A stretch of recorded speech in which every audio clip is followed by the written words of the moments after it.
আজকে করছি আলু দিয়ে চিকেনের কারি। চিকেনটা ভালো করে ধুয়ে পরিষ্কার করে না একটুখানি টক দই, নুন, হলুদ আর তেল, সর্ষের তেল মাখিয়ে রেখে দিয়েছিলাম। এই কড়াইয়ের মধ্যে তেল দিয়ে ওর মধ্যে এলাচ, লবঙ্গ, দারচিনি আর তেজপাতা দিয়ে তারপরে এই মাংসটা কষতে দিয়েছি।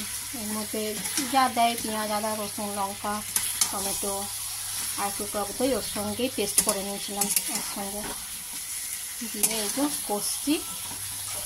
একটুখানি ভালো করে আর একটু কষা হোক। তারপরে আলুটা আমি সেদ্ধ করে ভেজে রেখেছি, নাহলে গলে যাবে তো এর সঙ্গে। আর একটু কষে নিই। দেখো তো কষা হয়েছে, কেমন হয়েছে কষাটা। তাহলে এবার আমি জল দেবো, কিন্তু অল্প জল দেবো। আর আলুটা সেদ্ধ করা গেছে, নামাবার সময় আলুটা দিয়ে দেবো। সেদ্ধ করে একটু ভেজেই রেখে দিয়েছি আলুটা। এরকম কষা রাখবো না ঝোল করবো? আমার তো আলু দিয়ে ঝোল খেতে ইচ্ছা হচ্ছে, তাহলে একটুখানি জল দিয়ে দিই অল্প। এটাই মশলার বাটি ধোয়ার জল করেই রেখে দিয়েছি।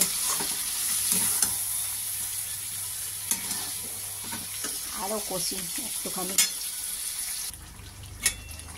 এবার আমি একটু জল দিয়ে দিই। জল দিয়ে দিচ্ছি। এবার আমি আলুগুলো ছেড়ে দেবো। একটু ভালো করে ফুটুক। আলুর সঙ্গে ঝোলটা কেমন দেখতে হয়েছে। উপর থেকে একটু দেবো ধনে পাতা। এই হয়ে গেল আমার আলু দিয়ে চিকেনের ঝোল।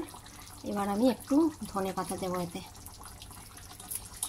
ধনে পাতাটা দিয়ে এবার একটু নামিয়ে নেব। কেমন হয়েছে বলো তোমরা?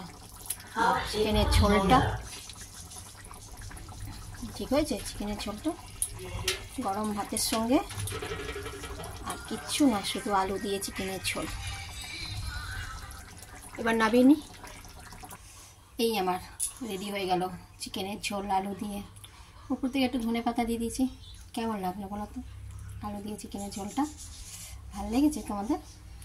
ভালো লাগলে পরে লাইক, কমেন্ট, শেয়ার করে দিও, ঠিক আছে?